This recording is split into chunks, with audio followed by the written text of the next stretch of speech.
I need you to just stop whatever you're doing for a second. Seriously, just picture the sheer, unfiltered chaos that's unfolding in North London right now. Oh, it's absolutely electric over there. It really is. Yeah. Because, look, it's May 5th, 2026.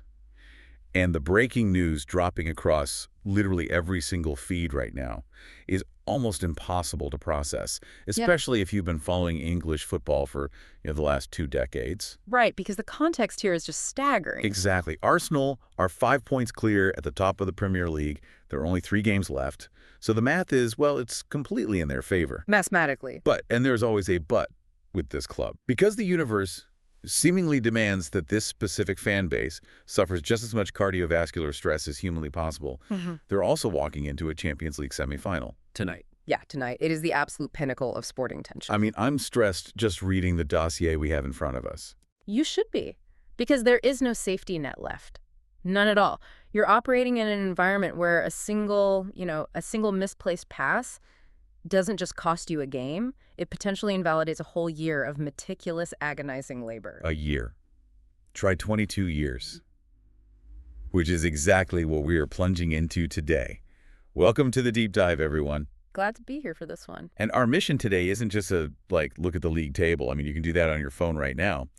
We are unpacking a massive real-time research dossier mapping out the climax of this 2025-26 season. And it is a fascinating document. Oh, it's incredible. We're looking at a 22-year title drought, a manager who just stubbornly refused to buy anyone in January, a squad that features a literal 15-year-old who is out there winning penalties. Which is still hard to believe. Right.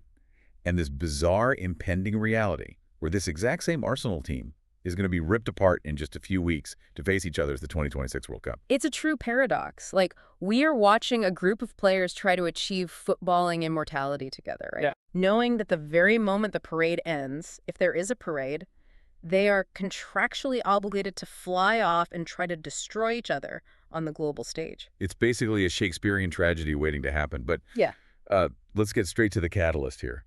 Because the reason Arsenal are sitting on 76 points today, 5 points clear of Manchester City 71, it actually has absolutely nothing to do with Arsenal's tactics. Not directly. It has everything to do with what happened yesterday at Hill Dickinson Stadium.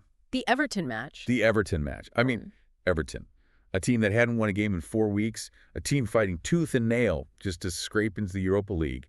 They somehow dragged Pep Guardiola's Manchester City into an absolute brawl and walked away with a 3-3 draw. Which is structurally just fascinating to watch. Right, because how does that even happen? Well, when you look at the tactical makeup of a team chasing a domestic treble like Manchester City, they are designed to dismantle organized, predictable opponents. They want order. Exactly. They rely on total control. But Everton introduced pure, unadulterated volatility into that match. I want to push back on that a bit, though, because we always hear commentators talk about, volatility and wanting it more and all those cliches. But Everton isn't exactly some tactical juggernaut. No, they certainly aren't. So how does a struggling side actually bypass City's midfield? Like, was City just exhausted? Or did Everton actively break their system? It's definitely a combination of both. You can't ignore the fatigue factor in May, but you really have to credit Everton's mechanics in that specific match. Okay, break that down for me. So when a team is desperate, and I mean truly desperate, when European qualification and the sheer financial survival tied to it is on the line, the internal calculus changes. The players just commit more. It's more than effort, it's strategy. Instead of trying to play through City's initial press, which is basically tactical suicide for a team like Everton. Oh, yeah, you just get suffocated immediately. Right. So Everton likely decided to bypass the midfield entirely. They create a chaotic game state built on second balls, physical duels in the middle third, and rapid vertical transitions. So they just launched it. Essentially, yes. City's high line relies on their midfield applying intense pressure to the ball carrier. But if Everton just launches the ball into the channels and turns the game into a track meet, that structured control just evaporates. It's like, I was thinking of this earlier, it's like throwing a wrench to a perfectly calibrated Swiss watch. The watch is objectively vastly more valuable and complex, but the wrench is still going to shatter the glass. That is a perfect analogy.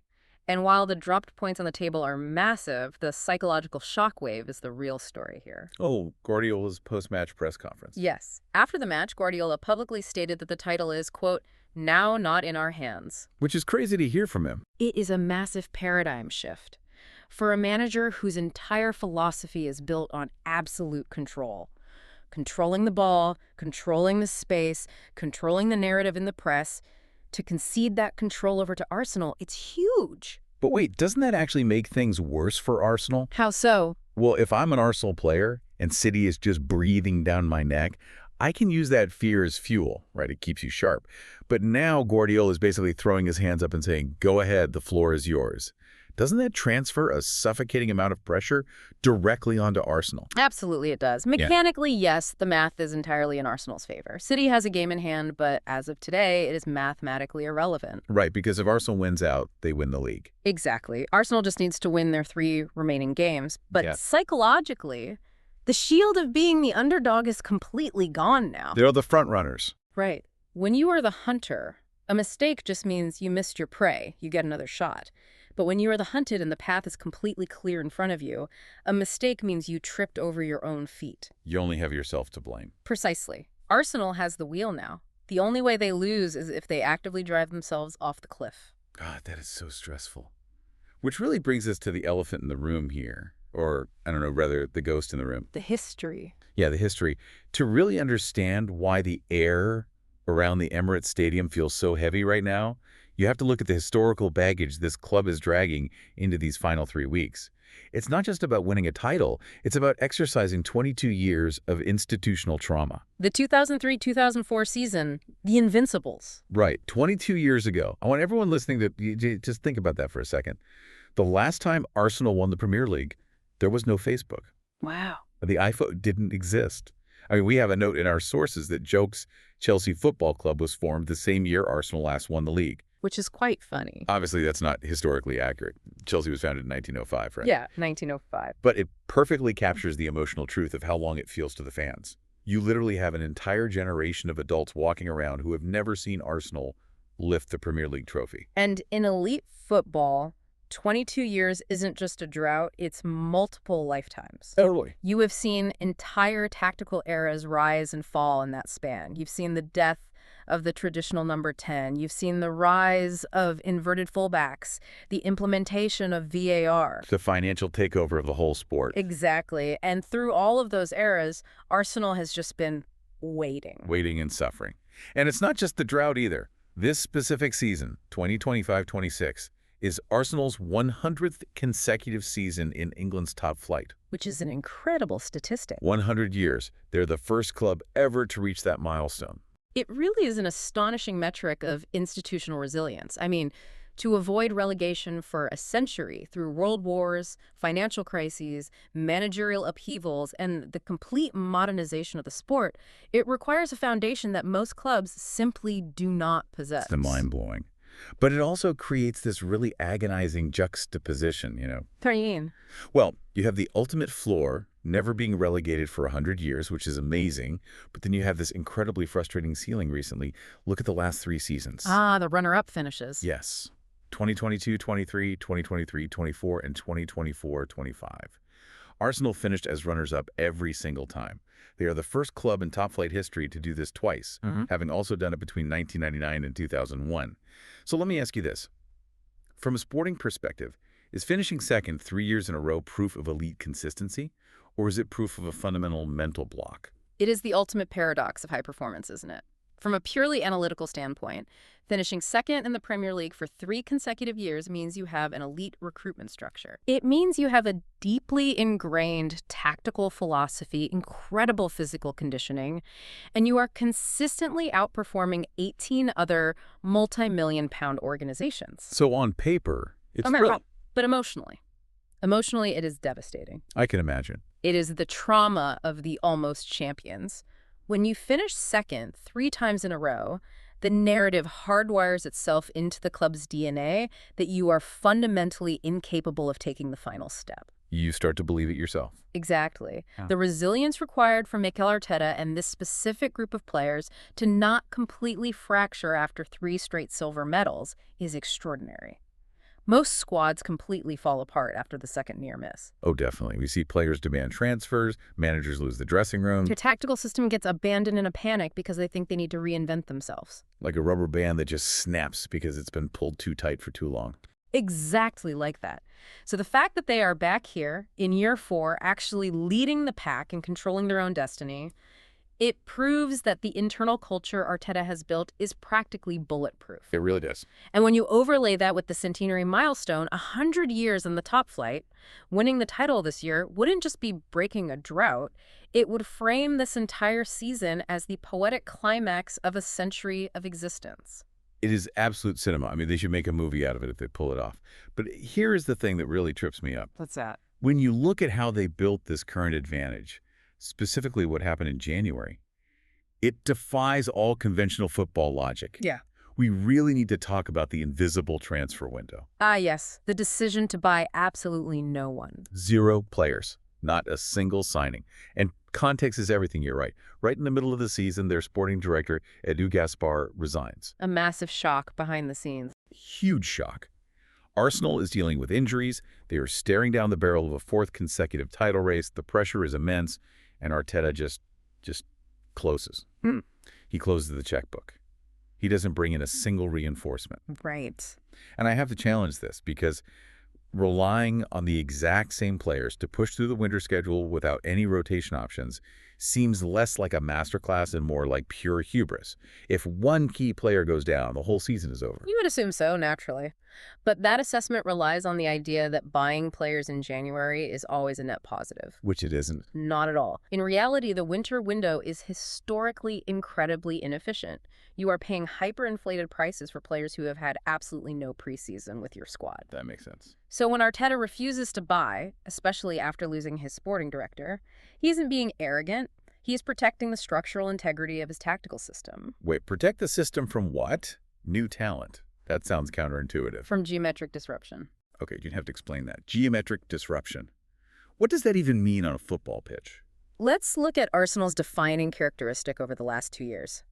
Their defense. They have the best defensive record in the league last season, conceding only 34 goals. They currently have a plus 41 goal difference this year. And in Europe, Arteta's team concedes just 0.65 goals per game. 0.65. Yes, that is the lowest ratio of any manager with 20 or more Champions League games. That is absurd. That's essentially a clean sheet every other game against the best teams in the world. Exactly. And you don't achieve that through individual brilliance alone. You can't just have one great defender. You achieve it through a collective understanding of space. So the geometry. Yes. Arsenal defends in an incredibly rigid structure, often utilizing a mid-block where the distances between the forwards, the midfielders, and the defenders are perfectly synchronized. Like they're tied together with an invisible rope. Exactly that. If the opposition moves the ball to the left, the entire Arsenal block shifts to the left in unison. This closes off the passing lanes through the center and forces the opponent into low percentage areas out wide. So it's like a net that just constantly tightens depending on where the ball goes. Yes, and it relies entirely on trust and timing. So imagine you parachute a new £60 million midfielder into that system in January. Okay. He might have incredible technical ability on the ball, but he doesn't possess the muscle memory of that specific defensive geometry. Right, he hasn't drilled it for 6 months. Exactly. If he steps to press a half second too late, or if he leaves an extra yard of space between himself and the center back, elite teams will instantly exploit that gap. The whole system collapses. Oh, wow. I never thought about it like that. Arteta looked at his squad and decided that the tactical cohesion they had built over 3 years was vastly more valuable than any individual talent they could buy in a panicked winter window. It's the idea that introducing a new variable, no matter how good it is, throws off the entire mathematical equation. Precisely. Sustained defensive excellence is purely about discipline and repetition. It is basically immune to luck. When you concede 0.65 goals a game, you ensure your floor is incredibly high. You only ever need one moment of offensive transition to win a game. Which perfectly transitions us into the players actually executing this incredibly demanding system. Because look, you can have all the geometry in the world drawn up on a whiteboard, but you still need human beings out there running the miles. That's very true. And the squad composition right now is a fascinating mix of Ironmen, players who are practically being held together by medical tape, Right. and a kid who cannot legally drive a car. The internal dynamics of the squad are functioning at an incredibly high level of interdependence right now. Let's start with the guy who seems to have raised the ceiling you were just talking about. Victor Jokas. Yes. They brought him in during the summer, they gave him the iconic number 14 shirt, and he has essentially played every single league game. He scores on his debut against Leeds, and he completely plugs the massive tactical hole left by Gabriel Jesus' constant injury issues. Jokas is the variable that altered the trajectory of the season. If the defensive structure provides the high floor, an elite, durable striker provides the high ceiling. But what exactly does he do differently than what they had before? Because Jesus is a brilliant player when he's fit, right? Jesus is brilliant, yes, but he is a facilitator. He likes to drop deep into the midfield, link up play, and pull defenders out of position. Was this great? It's highly technical and beautiful to watch, but it occasionally leaves Arsenal without an actual focal point in the penalty area when the cross comes in. Nobody in the box to finish the move. Right. Jokas is vastly more direct. He excels at running the channels, sprinting into the spaces between the opposition's center backs and fullbacks. He pins defensive lines deep. And that naturally creates more space in the midfield for Arsenal's creative players to operate. Exactly. And crucially, as the Opta data from our dossier points out, his finishing variance is incredibly stable. He is their third most likely player to score in a Champions League semifinal tonight. He turned a team that created a lot of beautiful chances into a team that ruthlessly finishes them. And his durability is a huge factor, right? Because it's allowing Arteta to finally manage the physical load on Bukayo Saka. Which is vital at this stage of the season. The dossier notes that Saka actually scored and assisted in a recent 3-0 win over Fulham, but Arteta pulled him off at halftime to protect an ongoing Achilles issue. Arteta claims Saka is fresh and hungry, but it feels like they're treating him like fragile glass right now. Because he's the creative heartbeat of their right-hand side. Saka possesses this unique gravity. He routinely draws 2 or 3 defenders whenever he touches the ball. It frees up everyone else. Right. But an Achilles issue is notoriously tricky. It can snap at any moment. The fact that Arteta has the luxury to substitute him at halftime, knowing the game is secure, is entirely down to the efficiency of players like Jokas. So you don't have to run Saka into the red zone physically if your striker's reliably converting the chances you do create. Exactly. You protect your best assets. Then you have the captain, Martin Odegaard. He's missed massive chunks of the season with knee and shoulder problems, but he is confirmed fit for the semifinal tonight. Odegaard is the pressing trigger. He is the player who looks at the opposition's formation and dictates exactly when Arsenal initiates that suffocating defensive geometry we discussed earlier. So he's the brains. If Saka is the heartbeat, Odegaard is the central nervous system. I love that. But the real structural spine, the reason this whole system actually functions, seems to be further back. The data on Declan Rice and David Raya in the Champions League is just staggering. It really is. In the first leg of the semifinal, Rice led all players with 12 line-breaking passes and 12 progressive carries. Meanwhile, Raya has prevented more goals than any other keeper in the competition since last season. He's only conceded 13 goals from almost 23 expected goals on target. This is exactly what I mean by interdependence. Let's break down how Raya's shot stopping directly impacts Rice's passing. Wait, I would love to hear this, because usually we think of the goalkeeper and the central midfielder as operating in completely different phases of the game. How are they linked? In Arteta's system, they're directly linked. Yeah. Because Raya is statistically so dominant at shot stopping and claiming crosses, it allows Arsenal center backs Saliba and Gabriel to hold an incredibly high defensive line. They aren't afraid of the ball being played over the top because they know Raya is operating almost as a sweeper behind them. Okay, so the defenders push way up the pitch. How does that help Rice? Because the defensive line is higher, the entire team structure compresses into the opposition's half. This means Declan Rice is receiving the ball 30 or 40 yards further up the pitch than a traditional defensive midfielder would. Right. He isn't picking the ball up deep in his own half and trying to navigate through 2 lines of opposition pressure. He is receiving it in the middle third on the half turn, already facing the opposition's defense. He skips the hardest part of the buildup. Precisely.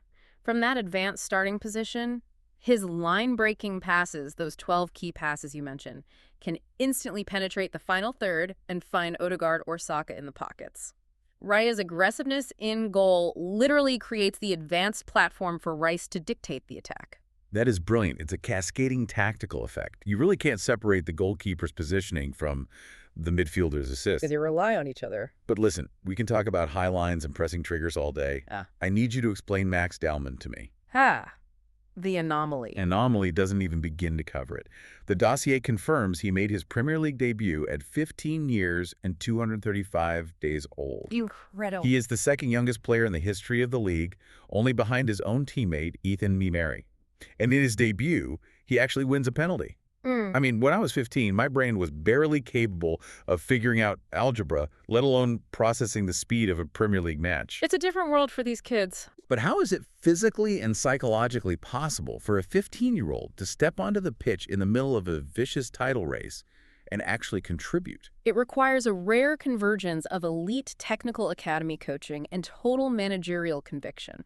You have to remember that academy players at top clubs today are immersed in the first team's tactical philosophy from the age of 10. So they already know the system. Exactly. Delman understands the geometric spacing of Arteta's system just as well as the senior players. But what is truly staggering is the psychological aspect. For the manager, right? Yes. For Arteta to look down his bench with a 22-year title drought hanging over his head and decide that a 15-year-old is the correct tactical solution in that specific high-pressure moment, it shows an unbelievable lack of fear. It's either pure genius or sheer insanity. And the fact that he won the penalty makes it genius in hindsight. So looking at this entire machine, the elite striker, the battered captain, the interconnected spine, and the 15-year-old wild card who is actually the most indispensable piece. It is extremely difficult to isolate one, but given the tactical shift this season, Jokas is the true MVP. Over Odegaard or Rice? Yes, because Arsenal proved they could defend at an elite level without him last year, but they couldn't get over the finish line. His finishing variance changed them from a team that dominated the ball to a team that actually kills the game. Well, they are going to need every single ounce of that killer instinct tonight. Because while the Premier League title race is incredible, the immediate crucible is happening in a matter of hours. Tonight's the night. May 5th. Yeah. The Emirates Stadium. Arsenal versus Atletico Madrid in the second leg of the Champions League semifinal. A true clash of ideologies. The first leg in Madrid ended 1-1. And our sources at Opta are heavily favoring Arsenal. They're giving them a 79.7% chance to progress to the final. Which is a huge percentage for a semifinal. Huge. The dossier also highlights that Arteta has completely outmaneuvered Diego Simeone in Europe this year. He has 2 wins and a draw against him, including a massive 4-0 hammering in the group stages. Yes, that 4-0 was a statement. But I have to be honest here. Giving any team an 80% chance against Diego Simeone in a knockout game feels like a massive trap. Stats don't account for Simeone's dark arts. Shouldn't Arsenal be deeply, deeply concerned about Atletico dragging this game into the mud? They should be extremely disciplined, yes, but not fearful. You really have to look at the current state of Atletico Madrid, not just their historical reputation as the bad boys of Europe. Okay, what's their current state? The Atletico side traveling to London tonight is fundamentally compromised. Our sources do show they went through an absolute nightmare run in the spring. What was it, 7 defeats in 8 matches between March and April? Exactly. And that kind of run shatters the aura of invincibility that Simeone relies on. Simeone's entire tactical model, the deep 5-3-2 or 4-4-2 low block, ceding possession, waiting for the opponent to make a frustrating error, it requires absolute unwavering belief from his players. They have to buy in 100%. Right. When you lose 7 out of 8, doubt creeps into the system. A defender steps out of line a fraction of a second too early. A midfielder fails to track a runner because he's exhausted. And their away record in England is shocking lately. They have lost 6 of their last 7 away trips against Premier League sides in this competition. Exactly. But tactically, the reason Arsenal is so heavily favored isn't just Atletico's poor form. It's how Arteta's system specifically neutralizes Simeone's primary weapon. Which is what, the counterattack? Yes, the counterattack. Simeone wants you to throw numbers forward in frustration. He wants you to leave huge tracts of space behind for his forwards to exploit in transition. Suck them in and hit them on the break. But remember Arsenal's 0.65 goals conceded metric. Remember the defensive geometry. When Arsenal attacks, they leave a perfectly structured rest defense. Rest defense? Yes. Usually 3 defenders and 2 midfielders who do absolutely nothing but lock down the transition spaces. They do not overcommit. Arteta has essentially figured out how to out-Simeone. That's hilarious. It's true. Arsenal can hold 70% possession, but their defensive structure remains just as rigid and cynical as Atletico's. They won't get dragged into a street fight because they simply refuse to leave the necessary space for Atletico to counter. It's literally like refusing to throw a punch until the opponent lowers their guard entirely. You just wait them out. Exactly. So if Arsenal suffocates Atletico tonight and advances to the final, and they go into the last 3 games of the Premier League season 5 points clear, it feels inevitable. But, and this is a massive but, there is a nightmare scenario buried deep in the Premier League tiebreaker rules that we really have to talk about. Yes, the tiebreaker. Because if this scenario actually happens, it will be the most agonizing finish in sports history. The head-to-head point deficit. Yes. For those of you listening, if you are a hardcore fan, you probably already know the basics. If points are tied at the end of the season, it goes to goal difference. Which Arsenal has a massive lead in, with plus 41. Right. If goal difference somehow is tied, it goes to goals scored. But the scenario the dossier outlines is this. What if, by some mathematical anomaly, Arsenal and City finish tied on points, goal difference, any goal scored? Then the league is decided by the head-to-head record between the two tied clubs. And in this specific season, Manchester City took 4 points off Arsenal. They won one matchup and drew the other. Which means if it comes down to that absolute final microscopic tiebreaker, Arsenal loses the title. it creates an invisible, suffocating layer of pressure on these final 3 matches. It's terrifying. Imagine playing a 38-game season, scoring the exact same number of goals, conceding the exact same number of goals, having the exact same points, and losing the title because of a drawback in October. Psychologically, it means Arsenal cannot afford to simply match Manchester City's results down the stretch. They cannot afford a scenario where they drop points and allow City to pull level, hoping their superior goal difference saves them. Because City could just score a bunch and bridge the gap. Exactly, because if City bridges that goal difference gap, Arsenal has no safety net. It demands absolute perfection. You aren't just playing to win, you are playing to actively outrun a technicality. And to add a bizarre layer of irony to this whole pursuit, there is the lore of the trophy itself. If Arsenal does it, if they break the 22-year curse, hold off City and win the league, the actual physical object they lift is going to be a downgrade from the one they won in 2004. The difference between the gold and the silver. Right. When the Invincibles went unbeaten in 2003-04, the Premier League commissioned a unique, solid gold replica of the trophy to commemorate the achievement. They are the only club to ever receive it. It's beautiful, too. So after a century of history in the top flight and over 2 decades of agonizing near misses, this current squad finally climbs the mountain and they get the standard silver trophy. It is a wonderful bit of anticlimactic poetry, really. Though I think it is incredibly safe to say that for a fan base that has endured the emotional roller coaster of 3 consecutive runner-up finishes, the metallurgical composition of the trophy is entirely irrelevant.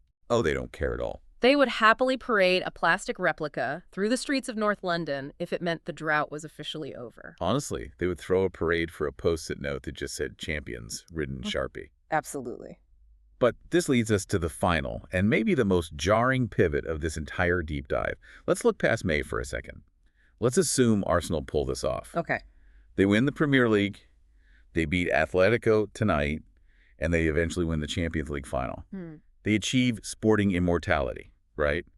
Bonded forever as the brothers who finally broke the curse. The ultimate team triumph. What happens to that brotherhood approximately 3 weeks later? The collision course of the 2026 World Cup. It is absolute madness. The sheer volume of Arsenal players flying out to the USA, Canada, and Mexico is staggering. Yeah. But the group stage draws. I mean, it looks like it was scripted by a sadistic television producer. The international draw has created a scenario where the foundational pillars of Arsenal's success are going to be actively trying to eliminate each other almost immediately. Let's just look at the verified matchups in the dossier. In Group I, you have Martin Odegaard captaining Norway against William Saliba representing France. Massive. In Group F, you have Victor Gyökeres playing for Sweden against Jurrien Timber's Netherlands. Another huge clash. In Group E, Kai Havertz's Germany takes on Piero Hincapi's Ecuador. I want you to put yourself in Odegaard's boots for a second. You just spent 10 months relying on William Saliba to save your life defensively every single weekend. Right. Now you are in North America, wearing your national colors, and Saliba is the exact person you have to physically dribble past to keep your country's dreams alive. The Odegaard versus Saliba matchup is easily the most psychologically complex one on the board. Why is that? You have to factor in the national context. Our sources highlight that Norway has not qualified for a World Cup since 1998. Wow. It is a 28-year national drought. Odegaard practically dragged them through qualification single-handedly, so he has been carrying the weight of a 22-year club drought all season, and now he instantly pivots to carrying a 28-year national drought. That is an insane amount of pressure for one human being. And standing in his way is the best center back in the Premier League, who also happens to be his club teammate. Right. And tactically, it is a nightmare for Odegaard. Because Arsenal's system is so regimented, Saliba knows exactly how Odegaard moves. He knows his passing triggers. He knows which shoulder he prefers to drop. He knows the exact timing of his feints. Because he guards him in practice every day. Yes. You cannot surprise a defender who watches you train every single day. It's like trying to pull off a magic trick when the audience helped you build the trapdoor. It just won't work. Precisely. But then you look at Group F with Jokas and Timber. Jokas is the man who scored 4 goals in the playoffs just to even get Sweden to this tournament. He is the physical battering ram. And Timber. Jurriën Timber is technically brilliant, but he is recovering from an ankle issue that has plagued him recently. Which brings up the massive physical toll this title run is taking. The World Cup isn't just going to test their friendships, it's going to test their ligaments. I mean, the dossier notes Mikel Merino is already out for Spain with foot surgery. Timber is a doubt, though confirmed for the Dutch squad. The energy required to hold off Manchester City is being directly subtracted from these national teams. And yet, Arsenal's success is practically fueling the whole tournament. Saka, Rice, Trossard, Martinelli, Gabriel, Raya, they are all traveling. That's basically the whole starting 11. The momentum they generate in May is going to dictate the rhythm of the entire group stages in June. It is a completely unprecedented web of interconnected fates. Okay, we have covered an unbelievable amount of ground today. We really have. We started with the sheer chaos of Everton's 3-3 draw against Manchester City and the psychological shockwave it sent through the title race. We mapped out the crushing historical weight of Arsenal's 22-year drought colliding with their 100th consecutive season in the top flight. We examined the tactical brilliance of the invisible transfer window, how Arteta protected his defensive geometry, and the incredible interdependence of players like Raya, Rice, and Jokas. Not to mention a 15-year-old Phenom making history. Can't forget him. We looked ahead to tonight's crucible against Simeone's Atletico Madrid, unpacked the terrifying head-to-head tiebreaker rules, and finally traced the collision course that awaits all of these players at the World Cup next month. But before we finish, I want to leave you with one final thought to mull over. Go for it.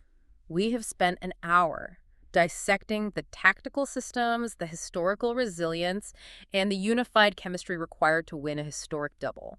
If Arsenal achieves this, it will be because of an unbreakable bond in that dressing room. Absolutely, it takes a family. But what happens to that exact chemistry in August? If these players spend May weeping tears of joy together, and then spend June actively tackling, fouling, and eliminating each other from the biggest tournament on earth, does that brotherhood survive? That is a dark thought. Can a club culture sustain itself when its own players have spent the summer breaking each other's hearts on the global stage? Wow, that really is the ultimate test of Arteta's system. You spend a year building a family and a month turning them into enemies. We're all going to be watching to see how that plays out. Thank you so much for joining us on this deep dive into the 2026 climax. Keep your eyes on the Emirates tonight. Enjoy the chaos, and we will see you next time.